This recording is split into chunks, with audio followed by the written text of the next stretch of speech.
찬송가 323장 보십니다. 323장 부름받아 나서님.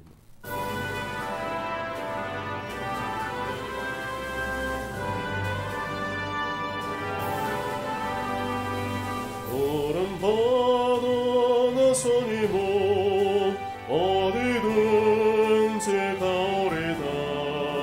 괴로우나 즐거우나 주만 따라가오리니 어느 누가 막으리까.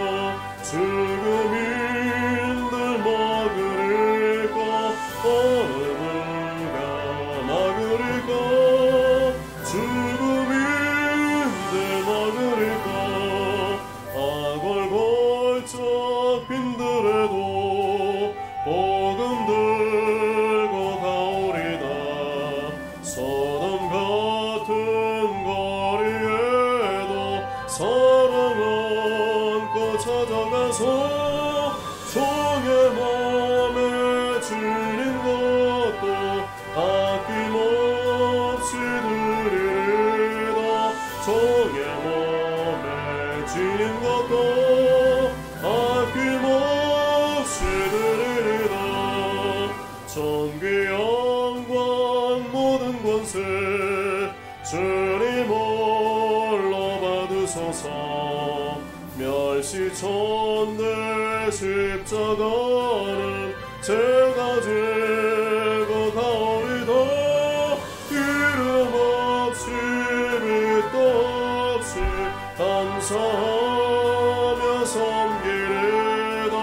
이름 없이 밑도 없이 감사하며 섬기리다. 아멘. 하나님 말씀은 마가복음 1장 16절에서 20절입니다. 신약성경 마가복음 1장 16절에서 20절, 신약성경 54페이지에 있습니다.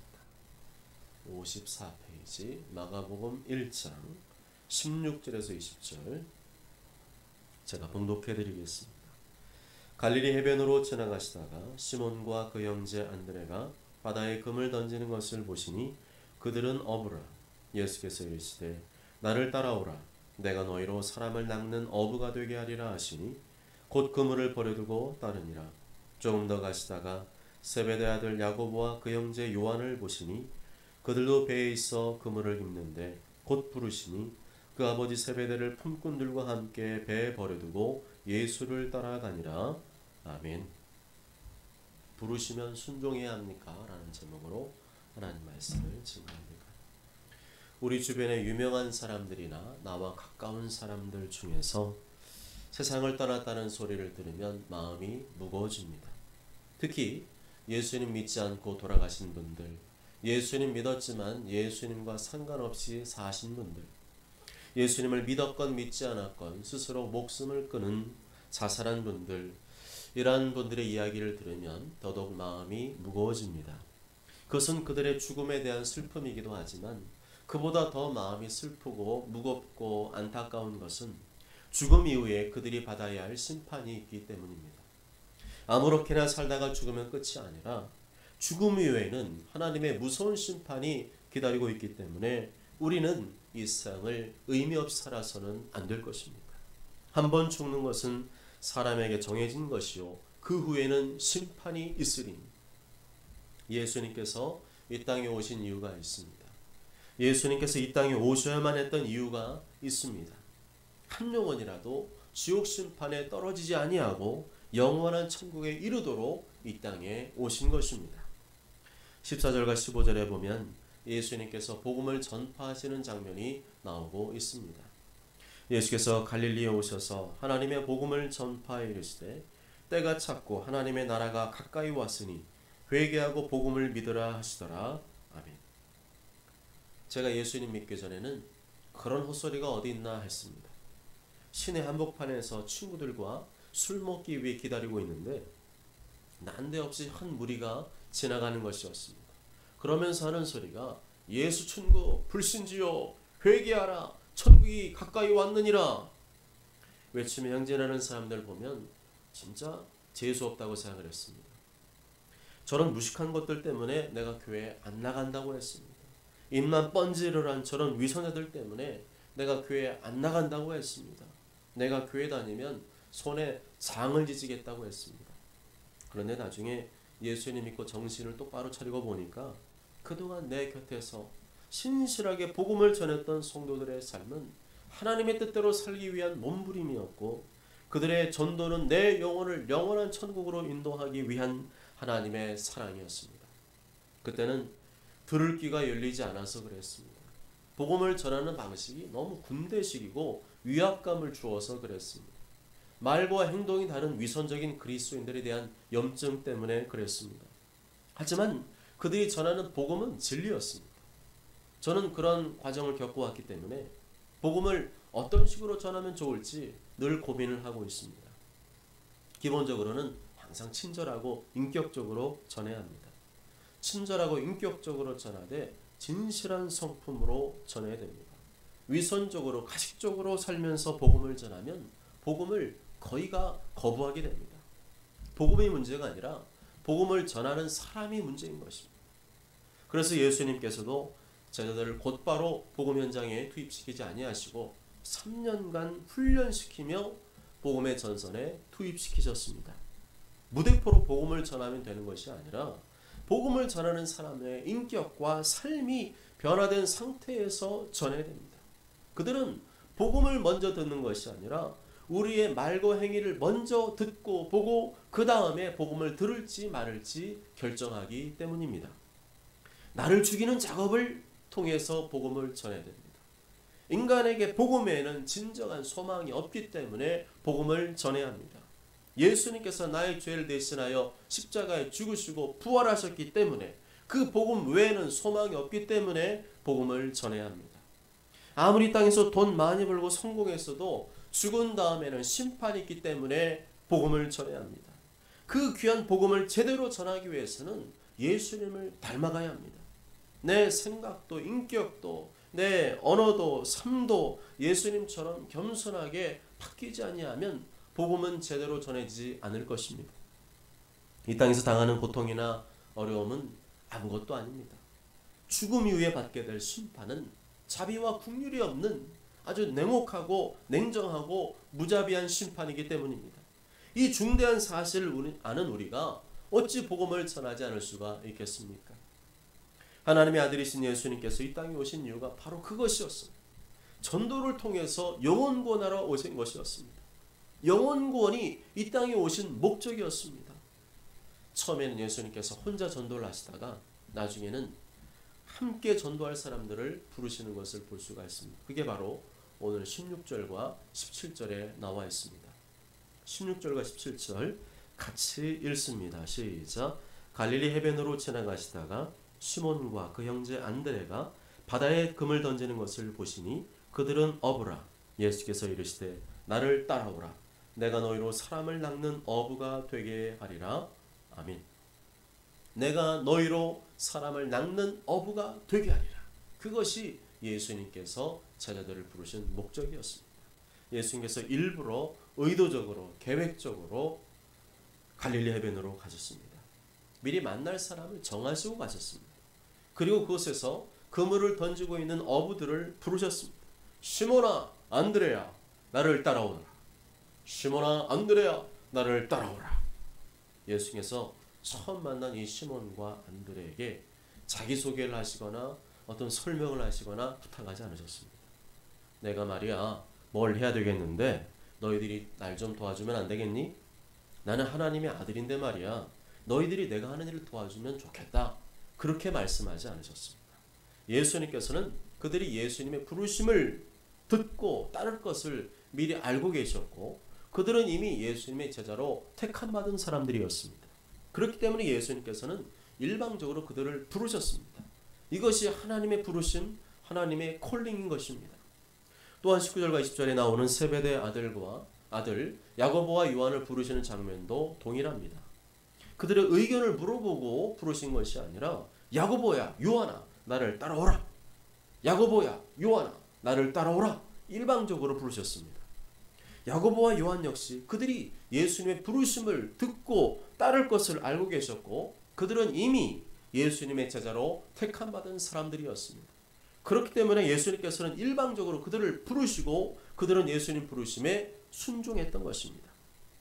이 장면은 하나님께서 아브라함을 부르실 때의 장면과 동일합니다. 하나님께서 아브라함의 긴 설명이나 자기소개를 하신 것이 아니라 그냥 일방적으로 택하시고 부르신 것을 알 수가 있습니다. 여호와께서 아브라함에게 이르실 때 너는 너의 고향과 친척과 아버지의 집을 떠나 내가 내게 보여줄 땅으로 가라. 인간적으로 보면 얼마나 무례한 일입니까? 나에게 동의도 구하지 않고 그렇게 무대포로 부르시면 어떻게 합니까? 그렇지만 하나님의 부르심에 이렇게 반응하는 사람들, 부정적으로 반응하는 사람이 있다면 그 사람은 하나님께서 택하여 부른 사람이 아닐 것입니다. 하나님께서 택하여 부르신 사람들의 특징을 보면 군말이 없습니다. 따지지 않습니다. 잔소리가 없습니다. 이의를 제기하지 않습니다.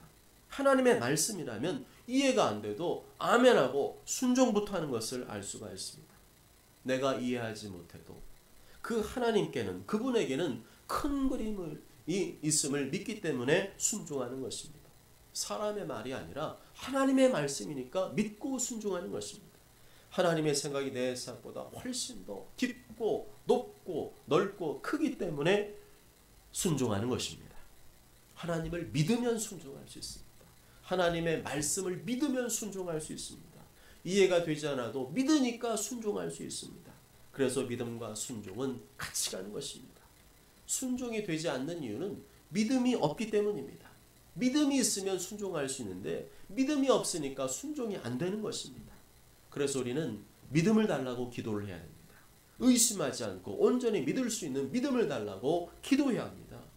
또한 우리는 계속 말씀을 들어야 합니다. 자주 들어야 됩니다. 믿음은 들음에서 나기 때문입니다. 믿음이 안 생기는 이유는 말씀을 모르기 때문입니다. 말씀이 내 속에 없으니까, 말씀을 모르니까 내가 경험하고 생각한 대로 판단하고 결정하게 됩니다. 그러니까 순종이 안 되는 겁니다. 믿음을 달라고 기도하시길 바랍니다. 믿음을 달라고 기도하시기 바랍니다. 더 자주 말씀을 듣게 달라고 기도하시기 바랍니다. 그렇게 믿음이 생겨야, 믿음이 생길 때 군말 없이 순종하게 됩니다. 믿음이 생겨야 예수님을 따르고 순종할 수 있게 됩니다. 그 믿음과 순종의 길만이 영원한 천국으로 가는 영생의 길인 줄 믿습니다. 오늘 본문에 보면 예수님께서 택하시고 부르신 사람들의 특징이 나오고 있습니다. 그들의 직업은 공통적으로 어부였습니다. 예수님은 어부만 부르신다 그런 말이 아니고 그들은 어부로서 자신에게 주어진 일에 최선을 다하고 있었습니다. 시몬과 안드레는 그물을 던지고 있었습니다. 야고보와 요한은 배에서 그물을 깁고 있었습니다. 그들은 공통적으로 주어진 일에 최선을 다하고 있었습니다. 예수님께서 택하시고 부르신 사람들이 누구인가? 누가 하나님의 양떼를 돌보도록 부르심을 받을 수 있는가? 바로 일하는 사람입니다. 군말 없이 일하는 사람, 묵묵히 일하는 사람입니다. 원망 불평하지 않고 자신에게 주어진 일에 늘 감사하며 최선을 다하는 사람입니다. 성경에 나오는 믿음의 인물들은 대부분 다 그러하였습니다. 이랬다 저랬다 변덕 부리는 사람은 쓰임받지 못합니다. 비바람이 몰아치고 폭풍이 불어도 나에게 주어진 일에 묵묵히 최선을 다하는 사람을 택하시고 부르신 줄 믿습니다.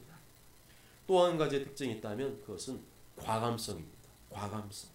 18절과 20절 다 함께 읽어보실까요? 18절과 20절 시작. 곧 그물을 버려두고 따르니라. 곧 부르시니 그 아버지 세베대를 품꾼들과 함께 배에 버려두고 예수를 따라가니라. 곧 이것이 그들의 특징입니다. 시몬과 안드레는 곧 그물을 버려두고 예수를 따랐습니다. 야고보와 요한은 아버지도 버리고 품꾼들도 버리고 예수님을 따랐습니다. 상식적으로 이해가 안 되는 일입니다. 마치 뇌가 없는 사람들이 아닌가 하는 생각이 들 정도입니다. 그런데 그것이 하나님 보시기에 합당한 순종이었습니다. 그들에게 배도 있고 그물도 있고 품꾼들도 있다는 말은 경제적으로 부족함이 없다는 말입니다. 그들은 그냥 가만히 어부 생활만 잘해도 먹고 살만 했습니다. 그럼에도 불구하고 그들은 더 나은 선택, 더 가치 있는 선택을 하였던 것입니다. 이것저것 따지면서 순종할 수 없습니다. 이것은 이래서 뭐다, 저것은 저래서 뭐다, 그렇게 생각한 사람은 죽을 때까지 순종할 수 없을 것입니다. 심지어 부모님과 가족 생각을 너무 많이 하는 사람도 마찬가지입니다. 부모님을 공경하며 사는 것은 하나님의 뜻입니다. 그렇지만 부모님이 하나님이 될 수는 없습니다. 부모님에게 매여서 하나님의 뜻을 거역하는 것은 하나님의 뜻이 아닙니다. 예수님께서 나를 부르시는데 부모님이 하지 말라 그러면 안 할 작정이십니까? 부모님과는 이 땅에서 몇십 년 살게 되지만 예수님과는 영원히 살아야 됩니다. 부모님을 평소에 잘 공경해야 되지만 하나님의 말씀과 부모님의 뜻이 충돌할 때는 정중하게 하나님의 말씀을 택하는 것이 하나님을 기쁘시게 하는 일입니다. 예수님께서는 그러한 마음의 준비가 되어 있는 사람을 택하시고 부르셨습니다. 하나님 나라를 위해서 생명 걸고 충성을 다할 수 있는 사람을 택하시고 부르셨습니다. 그러한 마음으로 순종하는 사람이 저 영원한 천국에서 영원토록 별처럼 빛나게 되는 줄 믿습니다. 그러므로 우리는 무엇이 더 가치 있고 의미 있는 일인지를 늘 생각해야 됩니다. 단순히 이 땅에서 돈 많이 벌고 성공하는 것이 아니라 우리는 그보다 더 높은 가치와 의미가 있는 일, 영광을 가지신 예수 그리스도께 복종하고 순종해야 될 줄로 믿습니다.